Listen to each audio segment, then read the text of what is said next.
your Minnesota Timberwolves are still in first place.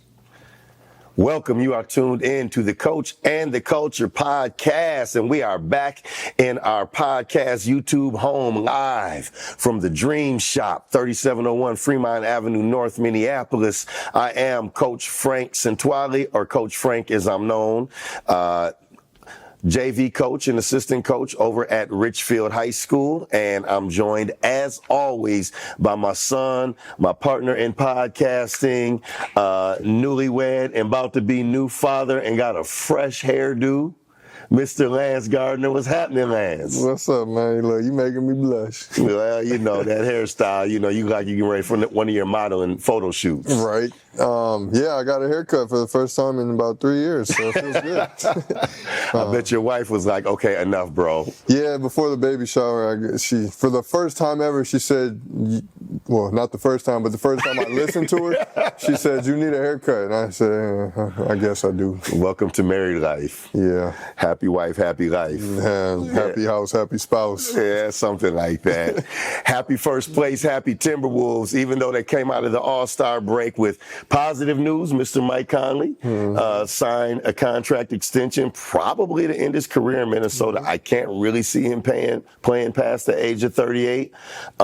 He's made plenty of money over his NBA career. He's been an All-Star. The only thing he hasn't done is win a championship, and obviously he feels like he can do that right here in Minnesota, you know, hanging out with Anthony Edwards and Karl Anthony Towns and Rudy Gobert and company. So he decided to re-up for 2 more years to hopefully end his career as a Minnesota Timberwolf. I, for one, am ecstatic about that. We've been wanting stability at the point guard position in this franchise for a really long time. We've seen, you know, fleeting possibilities. Terrell Brandon was good until the ankle issues that he signed here and came here with finally caught up to him.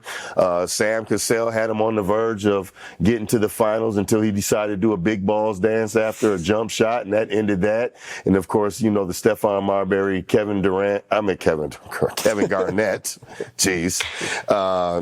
saga, we all know how that ended. You know, so we've had, you know, the Ricky Rubio looked like he was on his way to being the engine that could, and then he blew out a knee in his first season and never quite fulfilled the promise that he had. Of course, we passed up on Steph Curry. We don't need to talk about that. Johnny Flynn, baby. Oh, man. But finally, it seems like we have a point guard that not only is functional, but is the perfect fit to lead this team. So I figured we start off the show saying congratulations to Mike Conley and his family. You know, if you're sticking around in Minnesota for 3 years, that makes you a true Minnesotan. You're going to have to learn how to fish.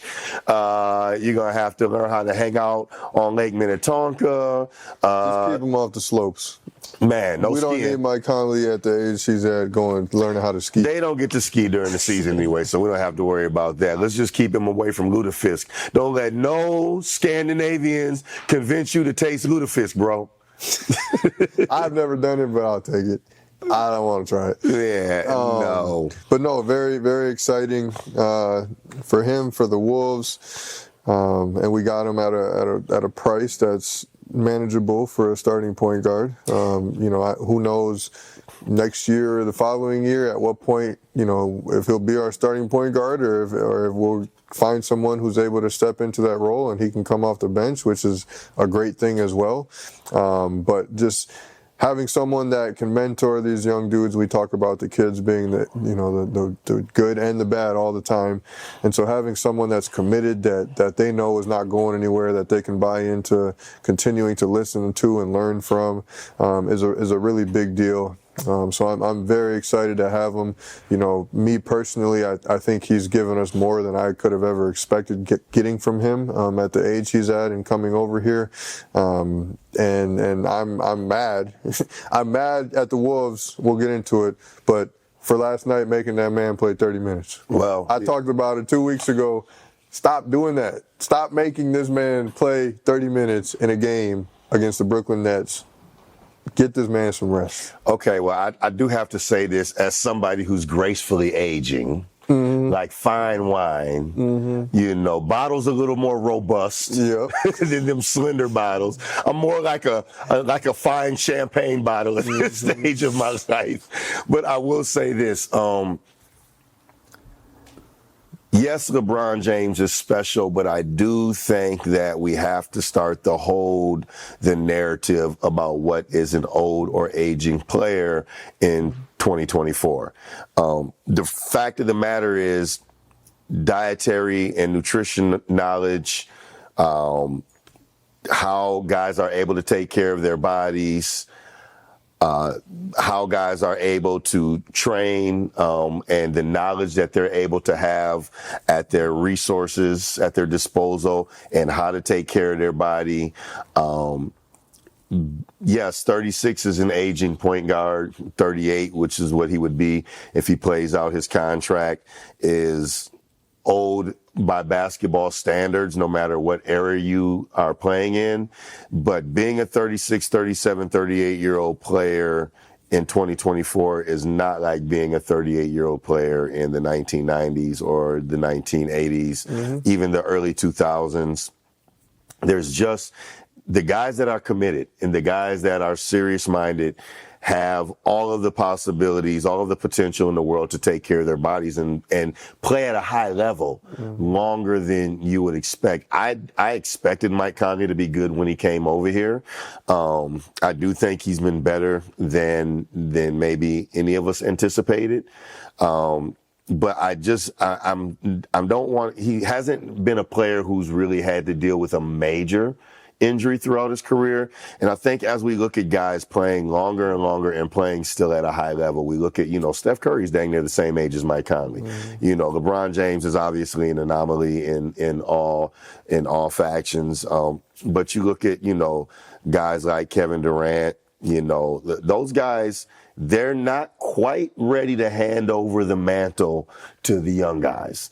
And I think a lot of that has to do with you play the way you feel, and I think as long as these guys take care of their bodies and their bodies feel good with all of the technology we have, I think and then you take the physicality out of the NBA. It's not like the NBA of the 80s. And I think you're going to see more guys playing at a really high level into their mid to late 30s as we move through these, next 5 to 10 years of the league, just because guys are able to take care of themselves. I agree 100%. I still think if you can get there, man, some rest, do that. Make it not about yourself. Lock in from the beginning, young men who have the ability to play 38 minutes a game at a high level, so that you're not in these positions. Because we talked about it even a couple weeks ago before the All-Star break. Like, Mike Conley's minutes were going down. Yeah. We've seen his numbers decreasing. We've seen his body getting a little tired. Like, he was not the Mike Conley of the first 20 games of the season. He had some games in which he looked like he was starting to hit a bit of a wall. And so, and I spoke on it last week, just towards the end of the year, I don't want to see him playing any more than 30 minutes in a game when you're playing teams that the Minnesota Timberwolves should be blowing out at this point of the year.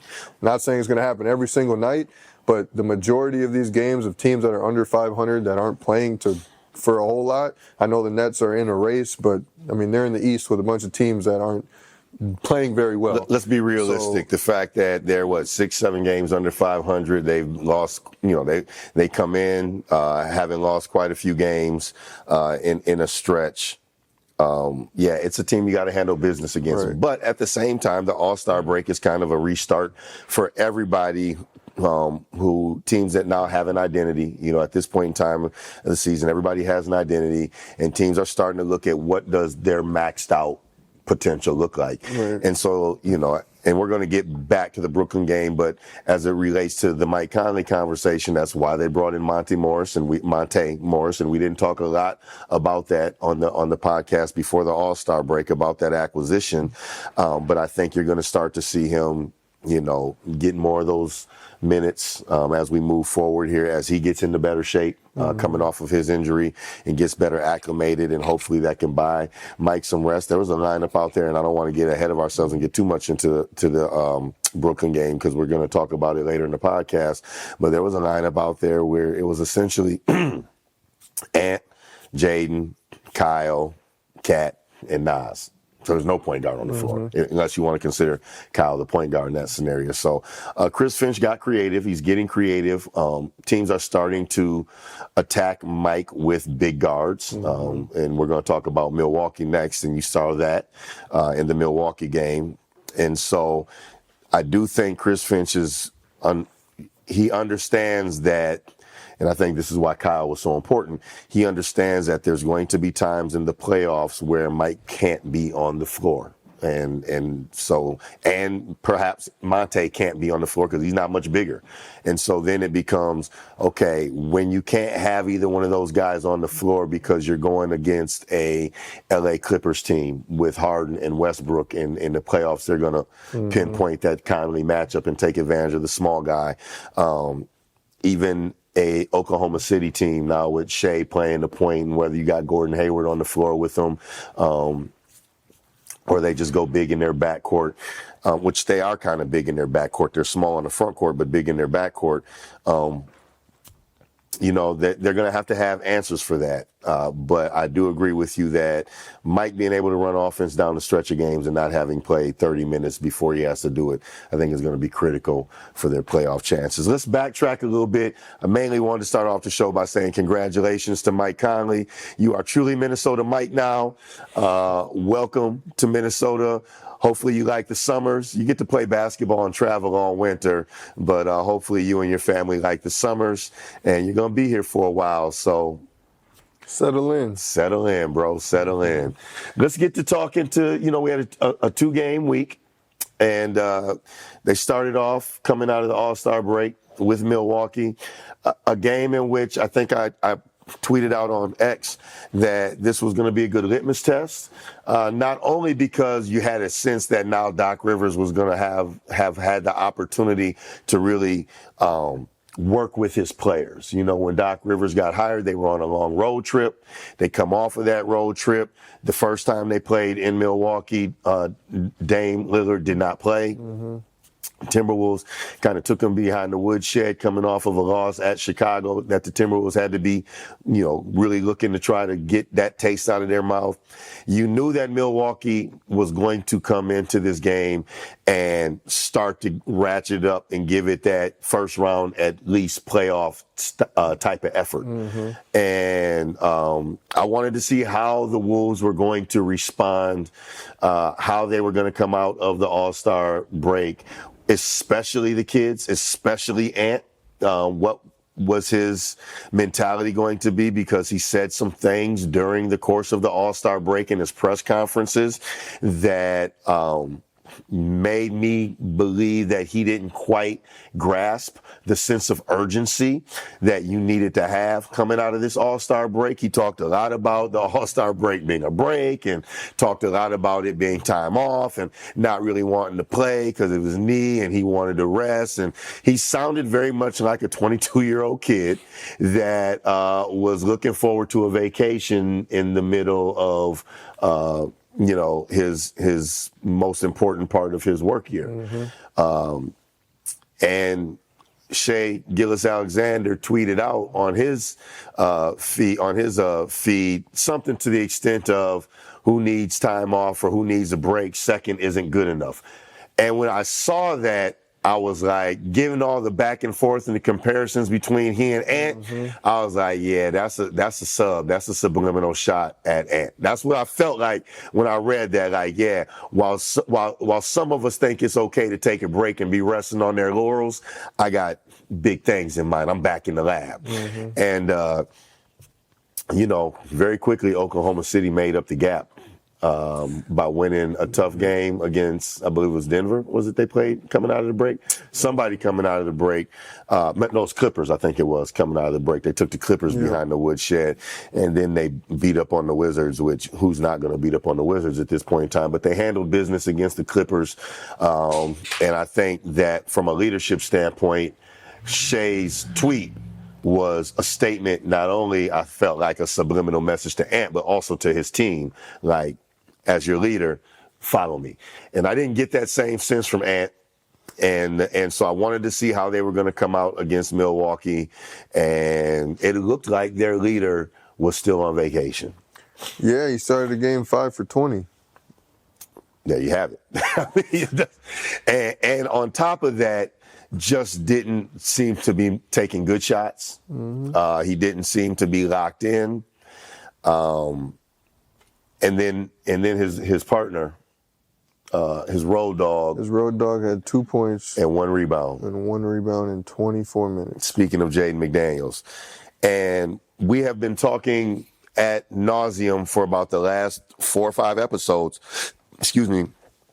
It's the kids. And I think that the Milwaukee game, more than any other game, spells it out.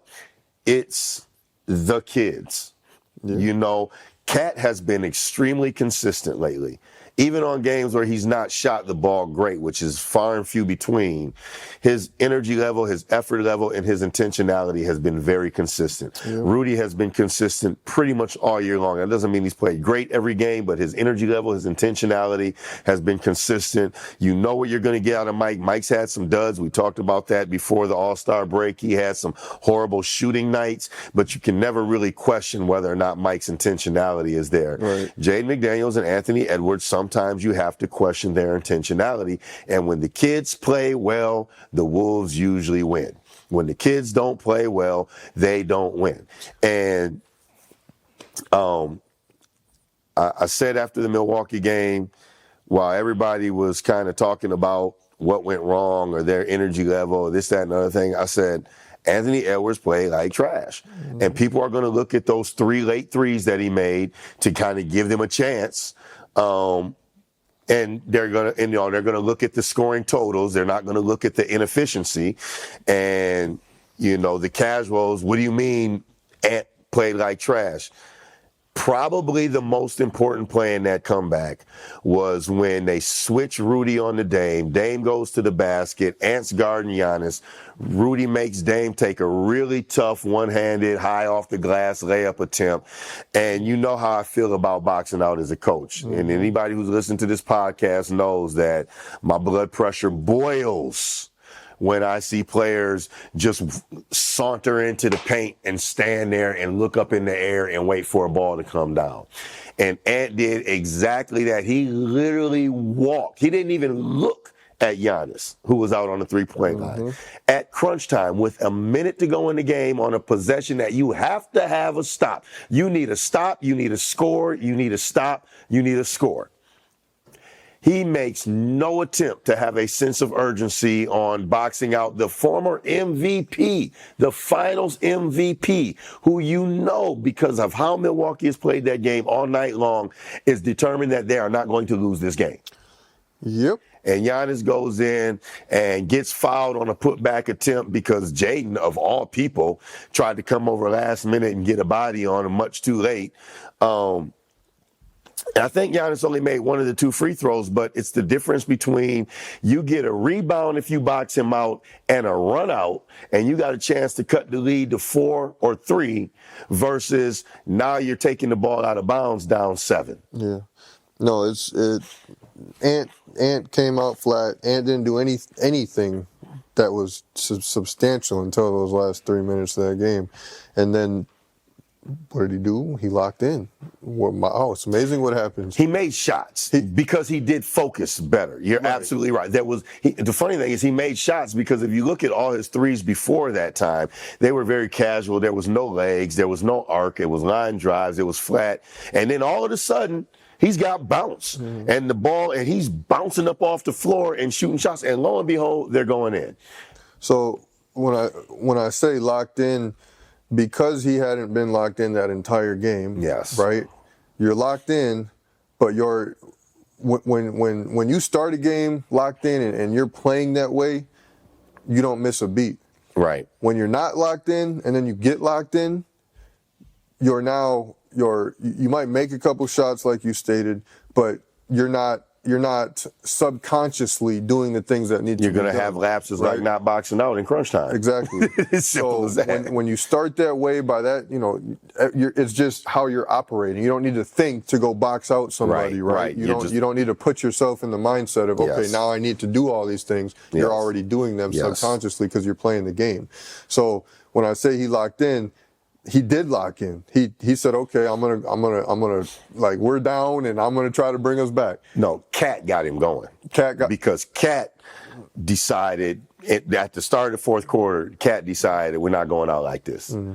And all of a sudden, Cat, I think, played pretty doggone well throughout the game, but he caught a heater from three, including one in which I don't know if I've ever seen him get a shot off faster. On the wing? Oh my goodness, man. That was Curry-like, man. That thing barely touched his hands and it was up. Yeah. And I'm like, man, we can more of that, please. Waiter, can you bring me more of that from Karl Anthony Towns? So the last 3 minutes, Anthony Edwards finally checked into the basketball game.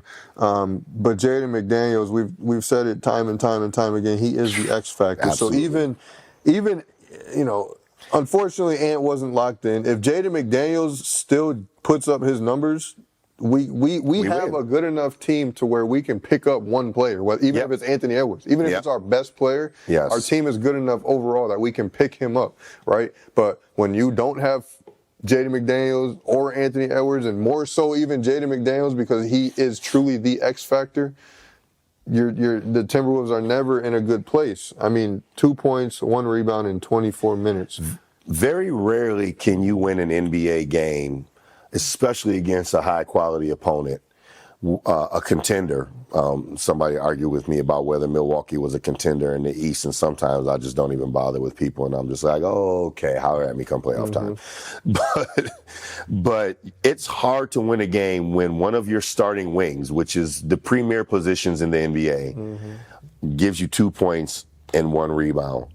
It's just hard to win a game that way. And the fact that they were in the game has a lot to do with Nickeil Alexander-Walker playing that 3 spot for Jaden coming off the bench and giving you 13 points in 15 minutes. But we talked about it in previous podcasts, because Jaden is often guarding guys that no matter how good your defense is, you're not going to shut them down. You're not going to shut down Dame Lillard. You're just not. He's going to find ways to get his. And so you can play great defense, but you have to cancel some of that out. We don't expect Jaden McDaniels to put up the offensive numbers that Dame. He has a different role. But you have to cancel some of that out. So if Dame's going to give you 28, you got to get 15. And then you hope Ant wins his matchup and Cat wins his matchup by big numbers. And, Nickeil obviously was good in his matchup. You got to cancel some of that out. And we talk about it all the time. If Jaden McDaniels gives you 15 points, you're going to score 118, 119 points a game. You're winning that game. If Jaden McDaniels gives you 10 points in this game, you win by 3. If he gives you 14 points, you win by 7. And and finally on Twitter, on X, everybody was kind of jumping down his throat after the Milwaukee game. And I'm just like, well, why don't y'all listen to the Coach and the Culture podcast more? Because we've been on this train for months. We actually started off in our season preview saying the X factor for the Timberwolves to be a contender is, can Jaden McDaniels give you 5 rebounds a game? Because if he's getting 5 rebounds a game, that means he's engaged in the game where points are going to come automatically. If you get 5 rebounds a game, if you get 1 offensive rebound and a putback a game, there's 2 points right there. You get 2 offensive rebounds and a putback, there's 4 points. But if you get 3 defensive rebounds, he's a rip and run type of guy. You don't expect Jaden McDaniels to get a rebound and look for Mike Conley or Ant on an outlet. He's a single-handed fast break starter when he gets a rebound. If he's engaged enough to get 5 rebounds a game, that means he's going to get to dribble the ball, he's going to get to push the ball, he's going to get the opportunity to make plays. And you just talked about it with Ant. When you're locked in and when you're focused, the ball finds the bottom of the net. And so, all of these people talking about they need to run more plays for Jaden, this, that, and the other thing. And we're going to get to it when we talk about the Brooklyn game. But Chris Finch, without calling Jaden McDaniels out, essentially said what you and I have been saying for weeks now on this podcast, which is, don't worry about your shot. You can do other things to contribute to winning if your shot's not falling. We don't have one-trick ponies on this team. Everybody on this team is capable of impacting winning in ways outside of your shot. Right. You know, and quite honestly, last season, we had a halftime locker room, and which our head coach basically walked into halftime locker room and was like, I don't want to hear another word about your shot. I don't give a damn about your shot. What are you doing to help us win? Yeah. And that's the mindset Jaden McDaniels has got to get in. And I don't feel like he was in that mindset in the Milwaukee game. He isn't. He's 50-50 in that mindset. You don't know which Jaden McDaniels you're going to get. And Chris Finch, I'm not sure which interview it was, but he said that he needs to wake up. Like he said, he needs to wake up. He's in a funk. He needs to wake up. He said, he said this after the Brooklyn game, and he said, we'll hope that comes over to when they play the Spurs. That transfers over to the next game. But talk about his fourth quarter. Yeah. He needs to wake up. It seems like, again, the Wolves have done a wonderful job of combating when things are low. They find a way to get it together and come back and play at a high-energy game. Yes. We have to find a way to do that on a more consistent basis, because then that's not how you're going to win playoff basketball. Right. It's got to be every single night. Yeah. And I talked about it, on last podcast, where if he doesn't start to get it together, his minutes are going to decrease. Nas' minutes are going to go up, and Nas Reed's minutes are going to go up, and Jaden McDaniels, they're not going to allow him to just go out there and just saunter around and, is Jaden going to show up tonight? No, they're not going to allow that, and I really hope, I don't know what it's going to be. We've talked about it a while back. Some people, though, are just not like that. Some people are, like, if he figures it out, like, that kid is dumb talented. He can do anything you want on a basketball court, offensively or defensively. He can get to the basket. He can knock down shots. He can pull up at the mid-range. He can put you back to the basket. He can do whatever it is that you want to do on the court. But as I've said before, similarly to myself, I'm a very mellow and calm person, and it takes something to happen for me to get to that anger point, that point where, okay, now I'm going to go out here and I'm going to dominate the basketball court. He looks very similar to that in my eyes. Like somebody or something has to get him fired up on a regular, every single night basis. I don't know who it's going to be. I don't know what it's going to be. I don't know if the fact that his minutes end up getting cut, that is going to fire him up. But everyone talks about how his emotions never change, and that's just, I feel like that's just who he is. And when he's fired up, when he's locked in, when he's intensified, he plays great basketball. When he's not, he's just standing out there, and it's almost like he's trying to avoid the offensive end of the floor, and as long as in his head he's playing great defense, then that's all he needs to do. But that's not the case if they're trying to win a championship. He needs to be both ends of the ball, giving it everything that he's got. Well, right now, he's the only player in the starting lineup that has a negative overall differential. He's minus 1.9. Everybody else in the starting lineup is in the positives when it comes to on-off, when they're on the floor versus when they're off the floor. What does the team do? Everybody else in the starting five is in the positive numbers. Jaden McDaniels is the only one that is in the negative numbers on his on-off differential. And I know we've talked a lot about Jaden McDaniels the last few weeks, but at the end of the day, when they have lost games and you start to piece it all together, it's the kids. Ant usually is going to find his way to have an impact on the game, even on his worst days. And that's where Jaden's got to get to. He's got to find a way to have an impact on the game. If you're going to give them 2 points, you definitely can't only have one rebound. Right. Like, you got to do something else. Yeah. In all seriousness, what are you doing? What are you contributing? What are you contributing? When you're on the court, you have 1 rebound and 2 points, and 5 fouls. Like seriously, what is it why are you even on the basketball court? And I think for a while, the answer was, okay, let's run a play for him early in games and see if we can get him engaged early in games on the offensive end. Chris Finch doesn't do that as much anymore. And I'm not a mind reader, but I think one of the reasons that they don't do that as much anymore is because, if he hits a couple shots early, it definitely kickstarts him.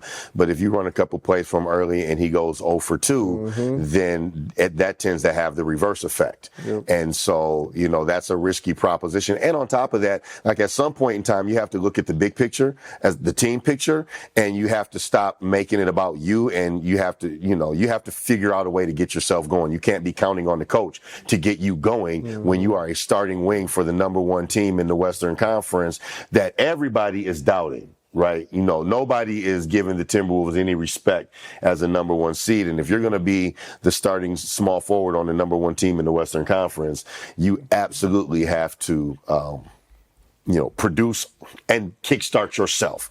Right. And that leads us into, the Brooklyn game. That was one of the uglier displays of basketball you'll ever see until the fourth quarter. And what happened in the fourth quarter, if you just want to put it really simply, is the kids started to ball. It's literally that simple. You can break down, you can break down plays, and you can break down, analytic numbers and yada yada. Look here, as a coach, we use stats in meetings to help our team understand what we need to be consistent at, because when we do certain things consistently, we win. But the rest of that is for the analysts and it's for the fans and all of that. It's very, very simple. Anthony Edwards decided to show up and finally play basketball for the first time since the All-Star break. And Jaden McDaniels made one shot and it got him going. And then he made another one. And then he really got going. It's literally that simple. Yeah. And then he made one shot and all of a sudden it gets him going on defense. Now he also got benched in the third quarter. Like I said, maybe that's the reason that he's going to get that fire lit, because when your minutes start to drop and you see yourself sitting on the bench, that's never a good feeling. Splinters in your ass is a great motivator. Man. It's that simple. Ouch. Yeah. Let me do something to not have to be sitting here. It's never, especially when your team is winning. Man, and of course, they don't have wooden benches anymore.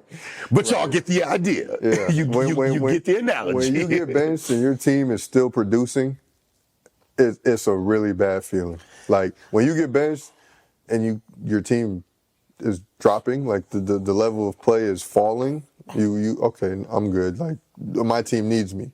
But when your team, when Naz Reid or Nah goes in the game and they're flying around and they're making plays, it's never a good feeling. So gets benched, comes back in the fourth quarter, knocks down a couple shots, big, huge, timely shots. Again, they're in a position that they shouldn't even be in, though. There's no way that they should be fighting for a game in the last 7-8 minutes of a game with the Brooklyn Nets in the fourth quarter, forcing their point guard to be on the court longer than he needs to be. And like you're saying, the kids got together, decided they wanted to play ball. Mike Conley, Kyle Anderson, Rudy Gobert, Nickeil Alexander-Walker, Naz Reid, every single person that gets key contributing minutes on this team, you at this point of the season, Karl Anthony Towns, you know what you're going to get. Case in point, Nickeil Alexander-Walker last night, 0 for 5. 0 for 6 from the field, 0 for 5 from 3, does not score a point in his 21 minutes, but he gives you 6 rebounds and a block and 2 assists. Yep. And that's the first time all year that Nickeil has not scored. That he's had a horrible shooting night. But I guess that's what we're trying to say is the difference between when you're engaged and you're finding other ways to help your team win. I mean, 6 rebounds might be the 4th highest rebound total for Jaden McDaniels all season. Yeah. So Nickeil comes off the bench and can't throw the ball into the ocean, but he finds a way to help impact the game. Yeah. He gives you a block shot at 6'5". He gives you 2 assists in his 21 minutes, and he gives you 6 rebounds. Yeah. He's not letting the fact that his shot didn't go in affect his impact on the basketball game. Naz Reid struggled. 2 for 9, 0 for 5 from 3, 2 for 4 from the line. Horrible shooting night, only 6 points, but he gives you 9 rebounds and 3 block shots. Yep. And plays 27 minutes. And obviously Rudy being out means there's more minutes for Naz, but My guess is even if Rudy had played, Nas is still going to play 21, 22 minutes because even though he's struggling, scoring and struggling to shoot the ball, he's giving you rebounding and he's giving you defense. Yep. And so, and those are Nickeil Alexander-Walker. Even if he doesn't score, Jaden McDaniels isn't scoring either. So it's not like if he's not going to give you the energy, and you got Nickeil Alexander-Walker, who's slightly smaller than him, but he's a pest on the court. No matter what size you are, he's going to give everything you got, and it's never going to be easy. And those are the things. Even though he's not making shots, if Jaden McDaniels is not making shots either, again, his minutes are going to drop.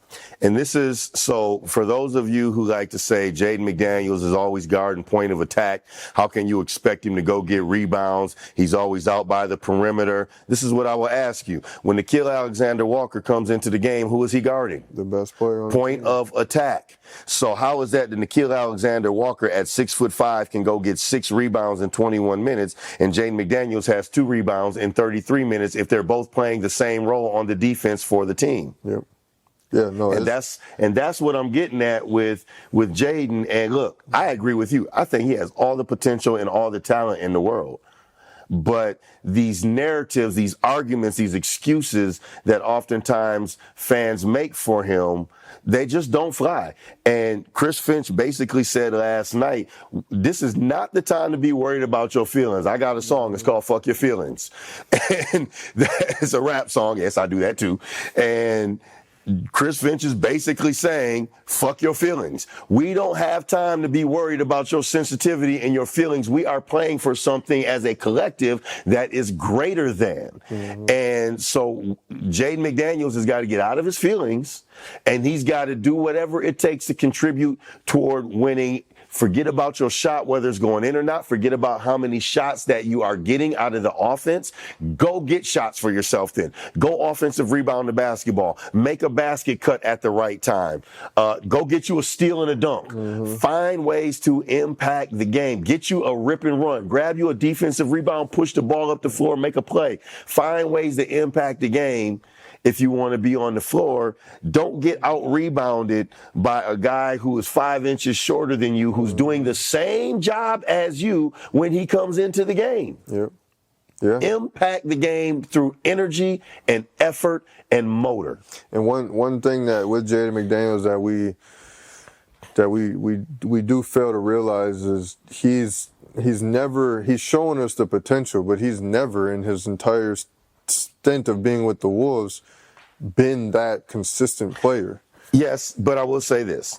He wasn't a top 5 or top 10 or top 15 draft pick. He was a surprise draft pick in the mid-20s. Right. Coming out of college, the knock on him was maturity and emotional control. He's in his 4th year. He's 23 years old. Let's see how being a family man, he's going to be a father. I know we're beating on him right now, and he deserves it. And, as a coach, I tell my players point blank, you're playing like trash. Yeah. So let's fix that. How do we fix that? And you can't rush maturity. That is a reality of life. You can't rush somebody to grow up and mature before they're ready to. And that's what I'm getting at. We have these expectations for him that because we've seen what he's capable of. It's easy for us, again, personality might just play a part in this. You can't change personality either. You could try to find ways to help find solutions for it. But we've never seen, before he broke his wrist at the end of last year, he was playing pretty consistent. Before he broke his hand punching the wall? Yeah, before he punched the wall, we were seeing a little bit of his consistency of really on the defensive end, but it seemed like he was giving good effort and intensity. Well, I will also say that Cat missing 50-something games gave him a bigger role, and I think that had him more engaged in games because he had to play a bigger role on the offensive end of the floor. So I think that those two things I do think are connected. How valued he feels on offense does, and that's any player, outside of maybe Tony Allen, right, gives you a sense of value. Your offense absolutely can boost your defense. And so I think having a bigger role with Cat missing 55 games did help Jaden's defense last year. And to your point, there was some consistency coming. But the fact that he goes back and punches the wall still tells you, what we already knew. I don't want to beat on Jaden too much because I feel like we done beat on him a lot this episode. Again, rightfully so. He did come through in the clutch against Brooklyn when they needed it most. But I want to say somebody who has started to evolve as we've watched him grow up and show more emotional control is Karl Anthony Towns. Yeah, he's come a long way. I mean, we've talked about that all year long. And if you go back to when we first in the preseason, all we said was, if Karl Anthony Towns can get his emotions under control, he's going to unlock a new level of basketball. And look, they don't have a chance to win that game last night if it's not for Cat. I mean, he was good from start to finish. All season, Cat, Rudy, and Mike Conley have been the catalyst to them being first in the West. Anthony Edwards is a great basketball player, but he has been we can't discredit because for as much as we get frustrated with Ant, his on-off numbers lead the team. He's plus 10. Nobody's even close. He finds a way. He finds a way more often than not to make an impact on the game. He's not always locked in. We know that. He admitted that coming out of the All-Star break, maybe that Milwaukee game, he wasn't in the condition that he needed to be to play in a game that brought that level of intensity. That was a frustrating admission to me. You could see it, so you kind of knew it. You could tell he looked like a player that took 2-3 days off after the All-Star game before, And Rudy looked like a player that he took his time off and went to Cabo because that boy was tan. That boy was dark. But if you know Rudy, he was probably working out in Cabo. That boy was dark. Yeah, he might have went to Cabo. No All-Star game for me. That's what I've been waiting for. Yeah, but knowing Rudy, his personal trainer probably went with him. I'm sure he did, but he Rudy wasn't didn't here. look like he was out of shape. He was not here wherever he was. That man was living So you his didn't get best that tan in Minnesota? for 5 days. I don't know. We've had some sunshine. It's been 45. You're not buying it. Look at Rudy. Yeah, well, you've been getting sun since you came out the womb. You got sun for generations. Yes. But no, I think that the kids, what it all boils down to, are the factor. And Ant, I don't want to discredit Ant. Yes, he has his lapses in focus, but if Ant isn't the leading scorer in the fashion that he's been, they're not number one. Now, Ant's lapses might be the reason why, Ant's lapses and James' inconsistency are the difference between a half-game lead and a 6 or 7-game lead in the West. I don't think there's any question about that.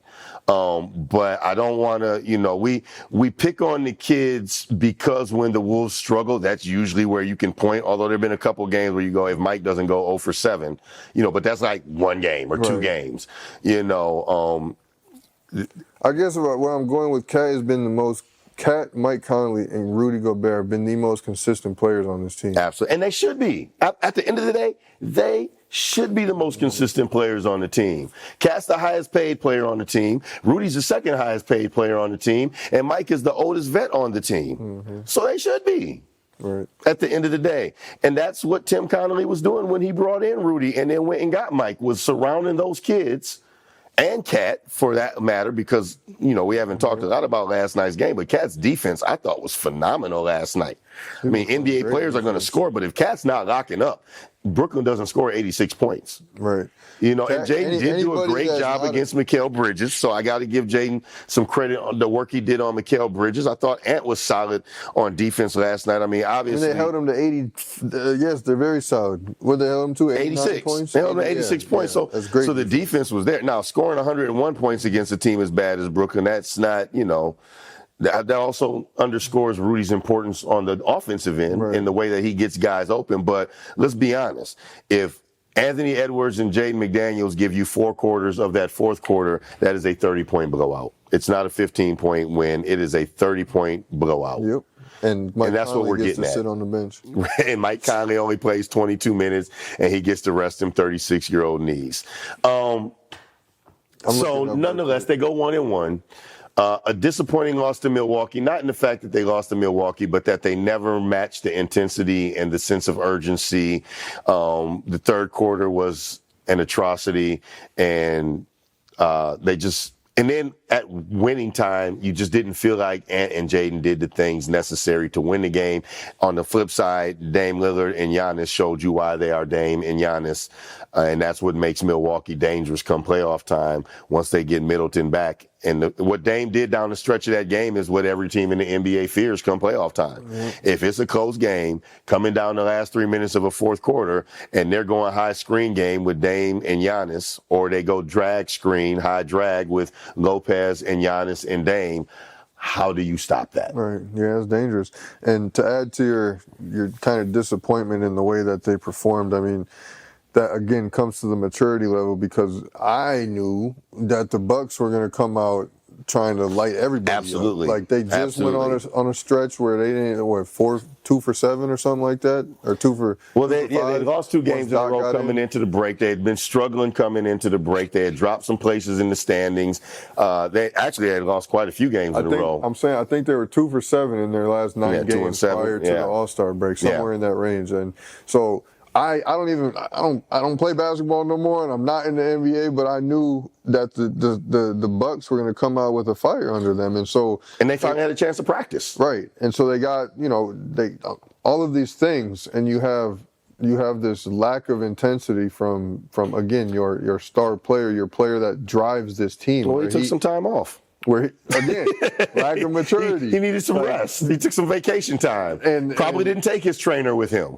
The truth of the matter is there was only one game. So, right. Hey, if Anthony Edwards is going to be Anthony Edwards, and we got to deal with him actually taking a break during the All-Star break, and we come back and he stinks for one game, and then a half of the second game, and then gets it together. Let's just get back on track. Let's get it moving. Let's get it rolling. Back on track. Let the man get his little 5 days off to rest, eat some food, not really do a whole lot. It's deserved. The way that these people put in their time and effort into the game of basketball, I understand it. I also know that mature players that I've watched, they do like Shea did. They don't allow that because they understand how important each and every one of these games are, right? Like you come out and you lackadaisical, and now you set the Bucks on a run. Now, granted, they're in the East, so you won't have to see them in the playoffs, but you don't know what that catalyst is going to turn into. You don't know now how they view you next time they play you. All these things matter, and so it's more important than just the one game. There's a lot of smaller things that can come out of that. Again, the Bucks are in the East. Had they been in the West, or had we been playing the Clippers, or had we played somebody that has seeding contention for us, it could have been a whole nother story. Well, and they might have. Who knows if that doesn't change the approach as well. So, right. I mean, you also got to keep in mind national TV games. Stephen A. Smith was in town. I mean, there's a lot going on around 9 o'clock start time. I don't think a 9 o'clock start time is ideal for Anthony Edwards, who probably was up until 4 a.m. playing Call of Duty. So who knows?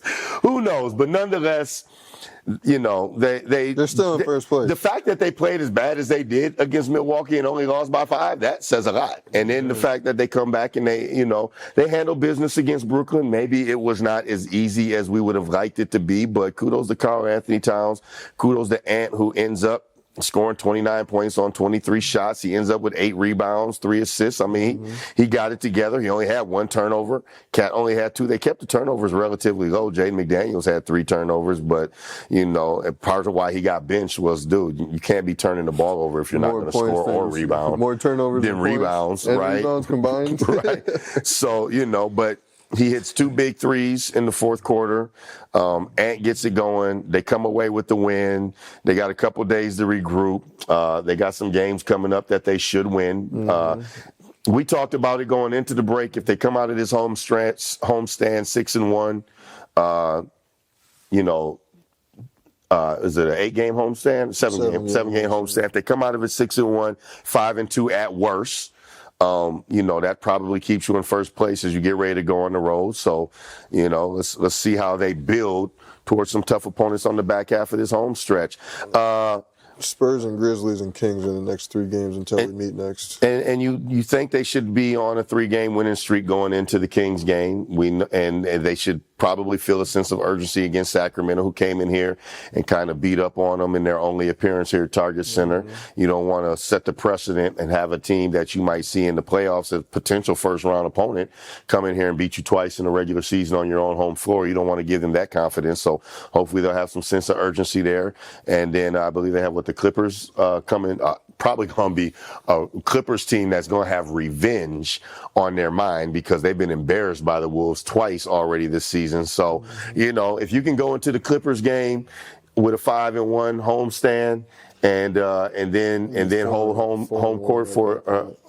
home court again and finish the homestand 6-1 before you go on the road, you're in good shape. So we'll just have to see what happens, which leads us to, as we get ready to close this episode, concerning trends and hope it never ends. Hopefully you've had a little bit of time to think about a few things you're concerned about. And I don't like the look on your face. That's that's that look you used to give me when I asked you about something when you came in the house when you was in high school. And I said, so Lance, where you said you was going to the gym, huh? And you give me that look like, uh-oh. I think I was at the gym. Was I at the gym? Sure, Dad. I was at the gym. Yeah, no. I've to be honest, I didn't get to watch the Brooklyn game. I just looking at the stats, I'm able to usually tell how the freaking game went. And then just watching and hearing about the fact that they didn't win the game until the last 5 minutes. Well, no, they went into the fourth quarter up 2. And then they put it away in the fourth quarter. Mainly, I think Brooklyn took a brief lead, like at the 10-minute mark or 11-minute mark, early in the fourth quarter, 10-minute mark maybe. I know Jaden's threes were at 7 minutes and 5 minutes. Yeah, I'm saying Ant came back into the game right around the 8-minute mark, and it was still fairly close. And then Jaden hit a 3, and then that got him going. And Ant hit a 3, and Jaden hit another one. But the bottom line is, if it's not for Cat, they're not really in that game. Right. Kyle played extremely well. I just want to make a side note of the fact that for all the people that have been getting on Kyle, every time he has been entered into the starting lineup in spot duty, he has played extremely well. That's why he's so important. I'm sure everyone listening probably watched the game, but I didn't, so we don't need to make them recap. Right. But concerning trends and hope it never ends, I've watched enough. I've got a grasp on it. I was going to say the Lord has been blessing me with a lot of things in my life recently that are really bringing me joy and happiness, and so I've been a little distracted over the past few days. Yeah, you got that little bundle of joy cooking in the oven over there. Yeah, that too. She's been pregnant for 8 months now, 7.5, almost 8 months, and over the past week, I told her, I said, okay, now you're actually pregnant. Oh, so that's because you're starting to feel pregnant. Now now you feel pregnant, so she's pregnant? Nah. The switch has been officially flipped. Yeah, for you. I bet she's been feeling pregnant for 7.5 months. So she's been all right. But anyway. Yeah, okay, look here. He's the young one. It's been flipped. She's pregnant. I'm pregnant. I'm dealing with the pregnancy. So it's a lot. But no, outside of that, a lot of other good things as well. So spoken like the young one. Concerning trends and hope it never ends. Let's do that and get out of here. All right. My concerning trends. We've been talking about all podcasts, Jaden McDaniels specifically, his inconsistency, and the fact that when he plays well, they win. When he doesn't play well, they don't, and he has not played well far too many times for me. Mm-hmm. So that's concerning trend number one. Right now, Rudy's ankle, they say it's nothing major, but the fact that Rudy had to miss a game, and I get that it's the second night on a back-to-back, but I did read a report that it looked pretty swollen after the game. When you're 7'2" and 250, 60 pounds and probably wearing a size 17 shoe, that's not your average ankle injury. Ankles tend to bother big guys. Yeah, he came down on a foot against Milwaukee on Brook Lopez's foot. Ankle injuries tend to bother big guys longer. One of the things that has been why Rudy's been so good this year is his mobility. Mm-hmm. And so how long his mobility is affected, even if he's back on the floor, is something that's a little bit concerning. And then I got to go back, even though they were better against Brooklyn, the turnovers, the inconsistency of the turnover game, it seemed like they had gotten a little bit of a handle on it right before the break. Then they come out of the break and commit 5 turnovers in the first quarter against Milwaukee. I think another 5 or 6 turnovers in the third quarter and a couple bad turnovers in the fourth quarter that kind of ruined their opportunity to come completely back.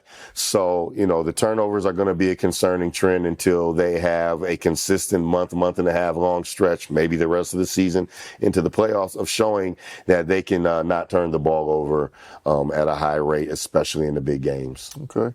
My concerning trends are, I'm agree with you on the Jaden McDaniels. He is an X factor, and so when he's not playing up to his abilities, it really affects the team. The lack of intensity that Anthony Edwards can show at times. I would have loved. I mean, the Timberwolves went into the break on fire, right? They're at averaging 122 points a game, I believe, over a 4-game stretch. I would have loved to see him. I'm waiting for that leader to come and exude itself out of Anthony Edwards and him to mature. I don't know when it's going to happen. I understand he's only 22 years old, maybe 23 now. No, he's still 22. 22.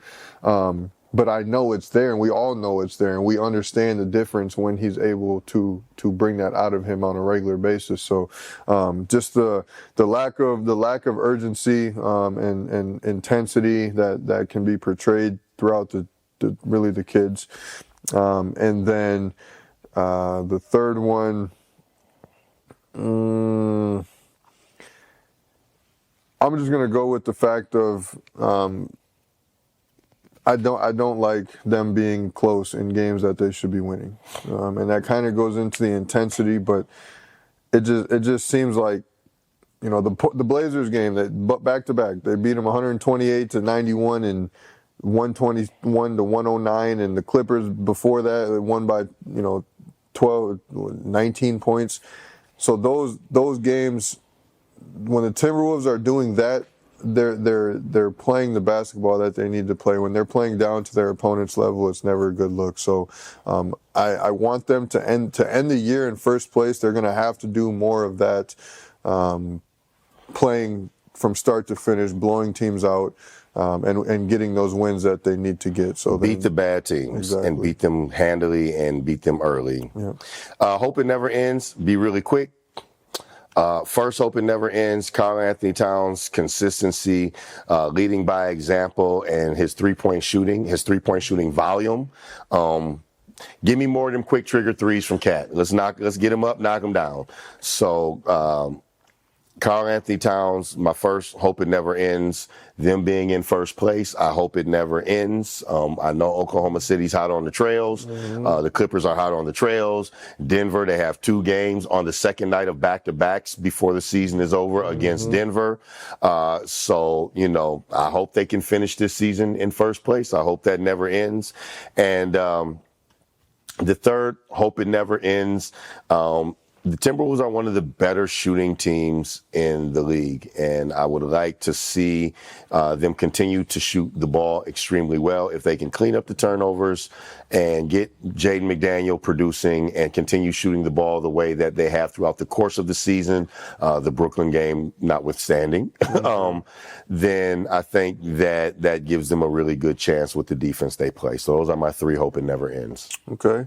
I hope that I'm going to say Karl Anthony Towns as well, not just his shooting, but just his overall demeanor. The way that he is playing basketball right now is at a. I opened up ESPN, and now granted there was only 6 games that got played last night, but I opened up ESPN, and the first video that popped up was his dunk over Nick Claxton. Yep. Right? And what you missed was there was a play beforehand in which it looked like he got fouled pretty good. The ref didn't call it, or they called an offensive foul on him. Actually, they called an offensive foul on him. The defensive guy held him, and then he ripped through because the defensive guy was holding him, and then they called him for the offensive foul, and so he came down the next strip and just dunked on it. Well, I say the ESPN part because I don't dare say it, and again, there's only 6 games that got played, so take this with a grain of salt, but he got put on the front center of ESPN. That doesn't happen.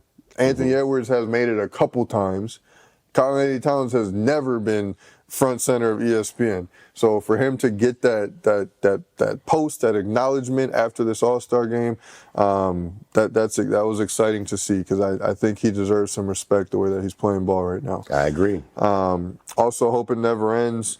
You're talking about the age. I don't want Mike Conley ever to get hurt. I don't want him to leave, which I know he just signed a 2-year deal, but having a point guard that you can count on day in and day out to do his job is phenomenal. And so he might be available for babysitting duties.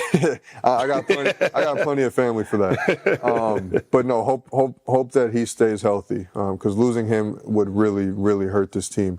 And then my last hope it never ends, just the overall energy around the Minnesota Timberwolves.